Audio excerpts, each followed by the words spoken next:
So welcome back, everybody. This is our final formal presentation as part of the Key Talent Onboarding workshop that we are conducting over Zoom. And we wanted to share with you a regional strong workforce program that I've had the opportunity to be the lead on in LA County. So next slide.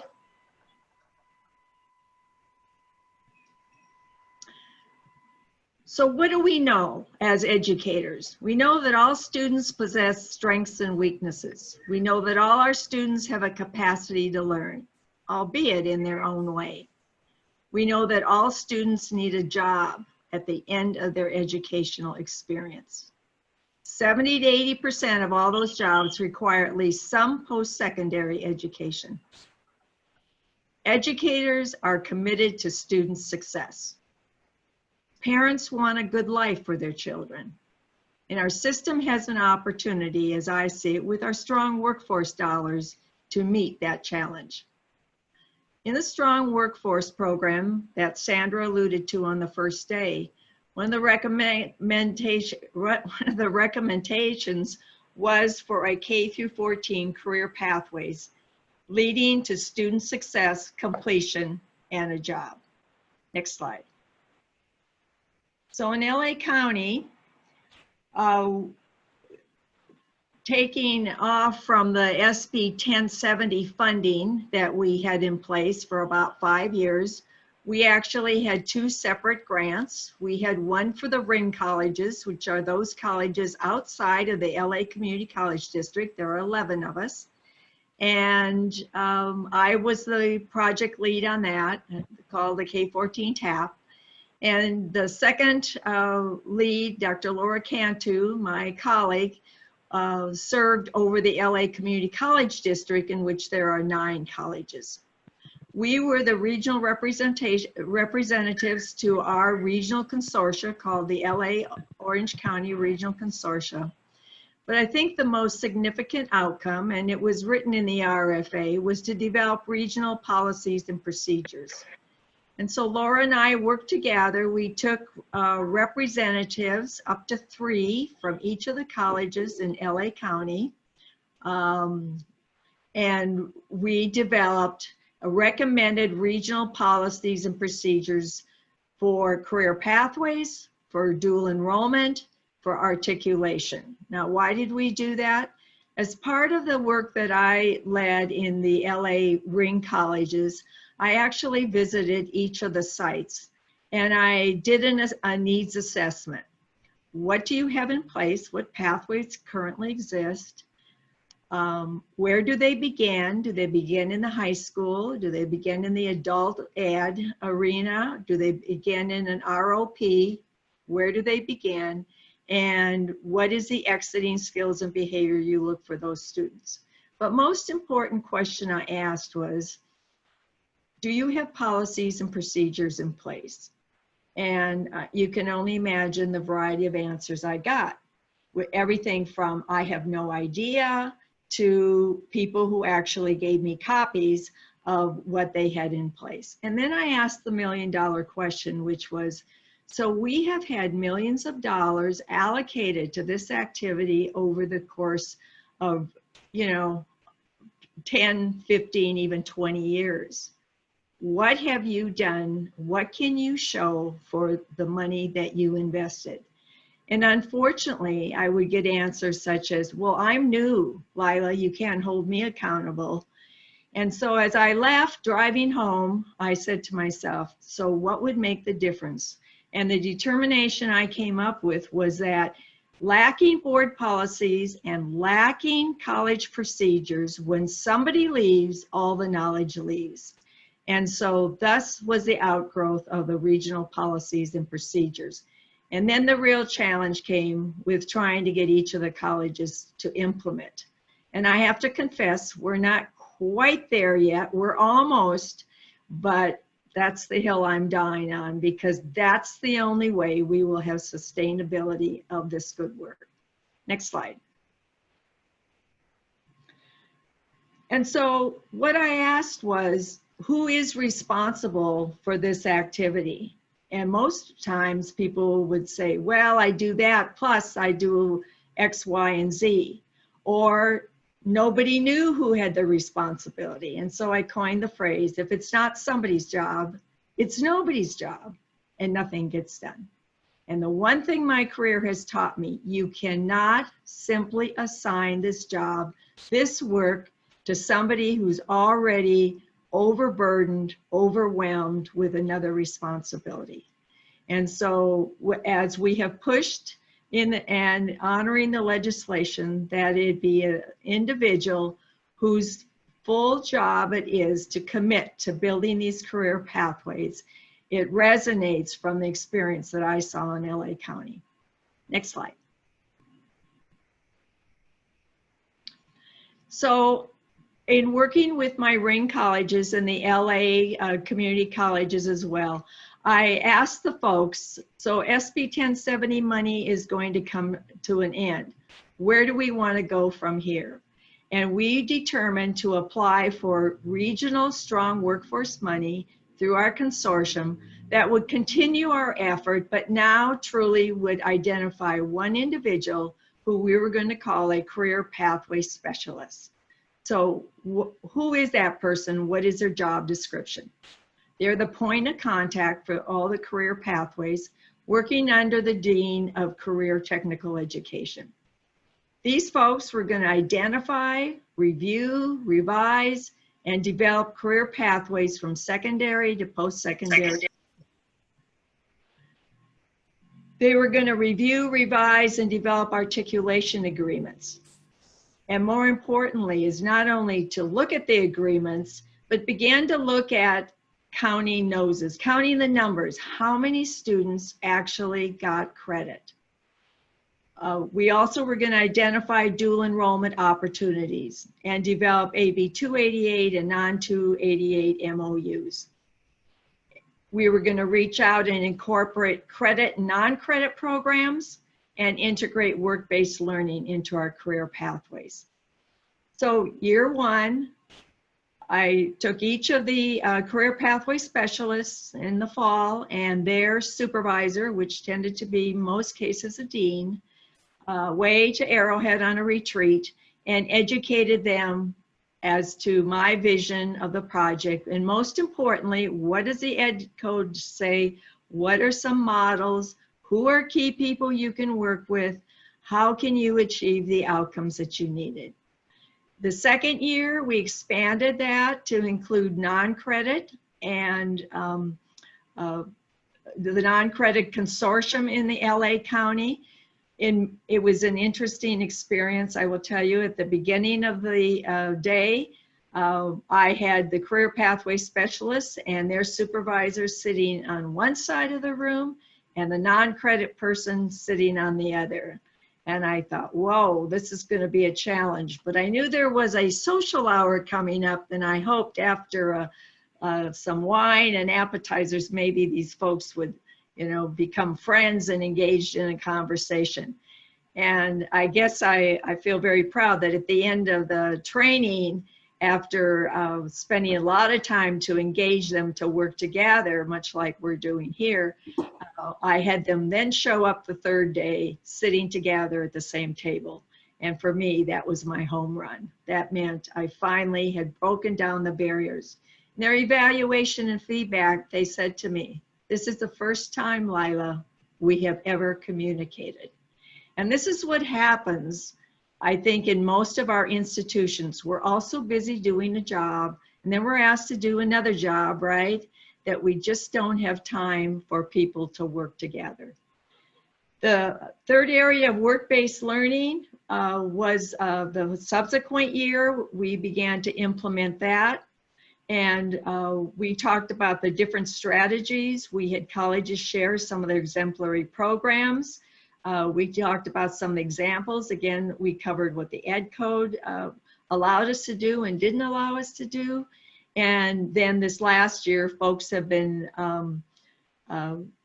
doing an assessment within each of their career pathways that they have at their colleges and then are in the process of identifying what's an appropriate work-based learning experience to be included. Okay, next slide.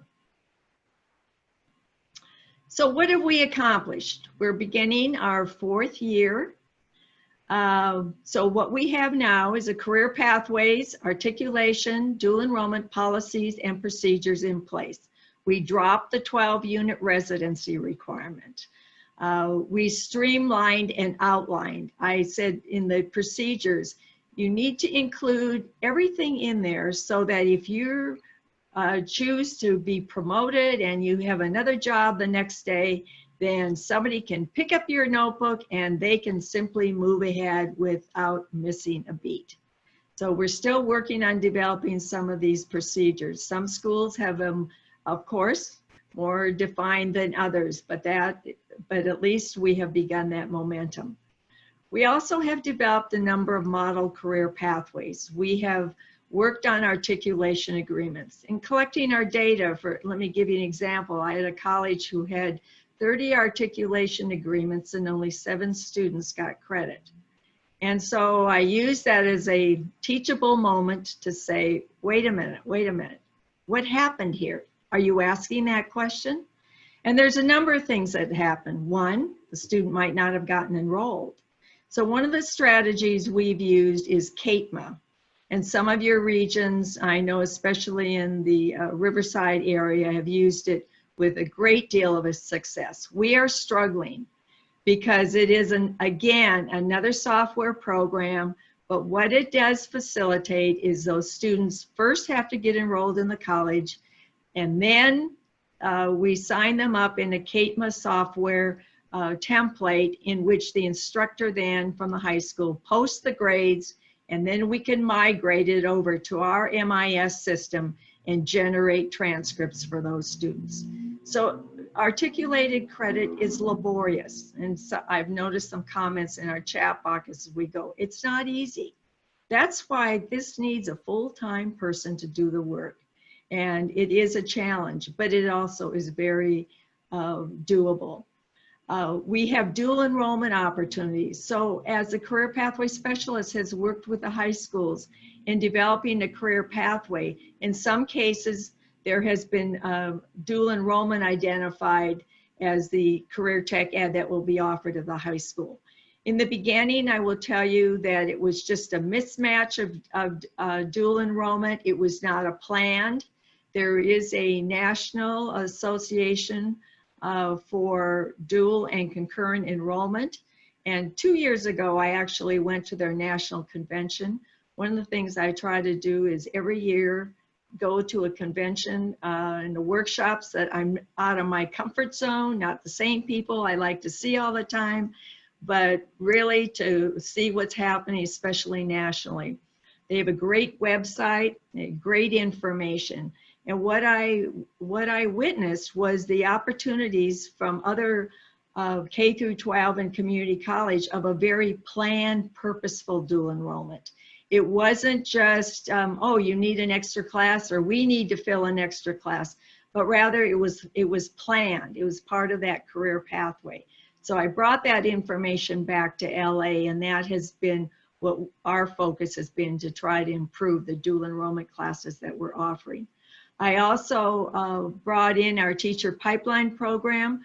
We provided some training for our career pathway specialists on training faculty, both at the high school who are going to teach dual enrollment classes, as well as the college faculty who are now going to go down to the high school. And so this was a great piece of information that I was able to share. We have branched out in adult education and our non-credit, in which we now have alignment of courses from adult ed, non-credit to the credit career pathways. I'll share one example from Mount San Antonio College. They moved their EMT to a non-credit, and it aligns with their paramedic and fire tech programs. And so we have that example of an alignment. Remember, the non-credit is, there's no tuition cost. So for many students, that's their first entree into college. and a very valuable one. We have, as I indicated, begun work on work-based learning strategies. The last 2 years, we have worked collaboratively with the regional directors for business engagement. You met Katie yesterday from Advanced Transportation Logistics. They have brought industry panels to our quarterly meetings.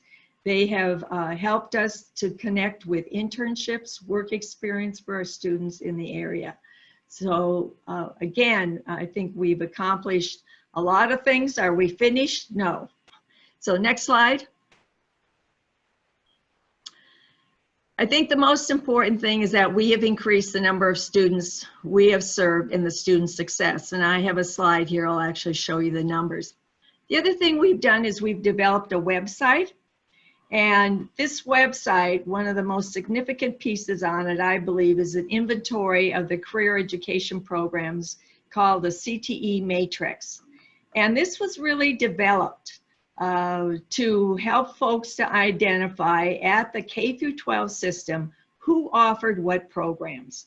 And so as a public document, a student, a parent can go in and they can search out who offers what programs as a CNA, as a registered nurse, automotive technology, architect, drafting, CAD, welding, you name it. The programs are there and it's a searchable invoice, a searchable directory.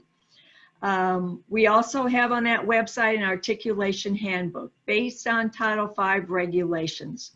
And we have a contact posted on our website. And so if you want a Word version, if you send an email, we'll be happy to email that to you. Remember what I said earlier, that most of what I've learned, I took a little from somebody, a little from somebody else. And so there's no reason to reinvent the wheels. We also have sample MOUs for dual enrollment. If it's an AB 288, it spells out the MOUs. If it's a non-AB 288, you still need an MOU to offer that dual enrollment. So we have some samples on the website. We have a cooperative work experience handbook that was actually developed by the California Hospital Association, as well as CDE. It's in the area of health. And as I've told folks, just cross out health and put in whatever sector you want to focus on. But it has sample forms. It has everything that you need to implement a work experience program. And then the latest asset is a virtual career counseling tools. If you go to the website on right front and center, it encourages you to have students go in and do an assessment. And our goal was that a student could use this to explore an interest area, print out a form, and actually take it to the counselor. We actually launched this, believe it or not, March 18th. Talk about being right on target and appropriate. And of course, we all know the lockdown that began March 20th. So many of our high school partners have used this to help keep students engaged and give students activity during this time of stay at home. Next slide. So this is our numbers. The articulation agreements, you'll see we almost doubled. And this was 2017 was a baseline data. And that's after that we began our funding. So you see 2 years of funding. We're in the process of collecting data again. It is due in September of 2020. And so we will have new figures to add to it. The number of students who receive credit, you can again see an increase. The CTE dual enrollment classes, a tremendous increase with that purposeful planning. And then the number of students who received credit, again, a tremendous increase. The non-CTE, because my worry was that most of the dual enrollment would be in the area of non-CTE, and you'll see that certainly that's in 2017 where our energy was, but ironically, that did not, you know, those numbers did not significantly increase to 2019 as much as the CTE ones, which was really great. The total number of students served. This is the piece that I'm the proudest of. The colleges in LA County in 2017 served 11,299 students. These are students who received credit for either through articulation or for dual enrollment. And in 2019, after 2 years of funding, we ramped that up to 31,222. Remember what I said about return on investment. We invested $120,000 for each of the colleges to fund an individual. We had meeting expenses included. I served as a lead, as well as we had maintenance of our website and some website development. But talk about return on our investment. This tells, I think, our story. Next slide. So what do we plan to do in the future? We will begin our third round, year 2, round 3 of funding, July 1. We will continue to revise and develop career pathways with K-14. We plan July 1 to aggressively engage our K-12 pathway coordinators. We plan to continue to implement work-based learning strategies in every one of our career pathways. And most importantly, all good things will come to an end, meaning the money may well come to an end. And I have been preaching the need for sustainability.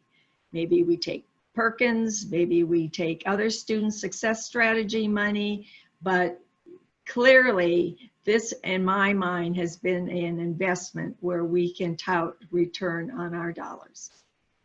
Next slide. So, if you have questions about our program, I would encourage you to go to the website and look at the activities. I've just given you a highlight. Also, if you want additional information, if you let me know, I'm always happy to share some of the outcomes, to connect you also with folks who are currently doing this job, who can tell their story better. And I would say, just as every region is different, every college is different. And within LA County, every college has a little different model of how they've implemented. But this has been our scope. So every year we update our career pathways that we post on our website. So those of you, the K-12 pathway coordinators, are coming on board. Your big job is already done for you. We've done that piece of work for you, and we're looking forward now for you to work with us as we fully implement this program within LA County. Okay, so let me just set the stage for this afternoon. Or let me pause a moment. Rachel, are there questions that I need to address before we move on? I'm not seeing questions here. Someone asked for the Google link. We did that. They're just sharing resources and things about dual enrollment guides, NASIP. So I don't think so. I'm not seeing any if folks want to chime in. Perfect. So I know one of the questions that folks have asked about is a list of other people who are participating and who have been identified either as the K-14 TAP or the K-12 pathway coordinators. And I received permission from Sandra Sanchez to utilize the Chancellor's Office, the section under the K-12 Strong Workforce Program, to list that information. It won't be there this week, so give us a little time, but we will utilize that as a resource so that you all can tap into the information that we have, as well as the recordings from and the PowerPoint presentations from the training that we've had the last 3 days. This afternoon, you will go to your own region, and each of the K-14 TAPs, or the regional consortia chairs, will facilitate that, and that will be your time to come together and plan for how do you implement this work within your region. I want to personally thank Melissa, especially. God bless you, Melissa. Without you, we'd never gotten through the last 3 days. You're just an awesome person to help support us all. And I think we're all appreciative of the challenge of managing all of us in this virtual world. Also to WestAd, I'd like to personally thank Tracy. I don't know if you're on, but I appreciate your leadership. Grace, who developed all the evaluation tools. Rachel and Janine, your expertise in data. And then our CTE folks, I'd like to thank Michelle McIntosh. Thank you, Michelle, for working with us, and Sandra Sanchez from the Chancellor's Office, her counterpart. And then to Raylyn Sharp and Tara Nielsen, who thank you so much for your guidance and direction and helping us to understand the needs of the folks out there that we were going to help on board with, and actually the time you spent in preparing a presentation. So the last comment I have is I decided this morning on my walk that I wanted to reward you all, and we will next week send each of you a certificate of completion of a virtual onboard training.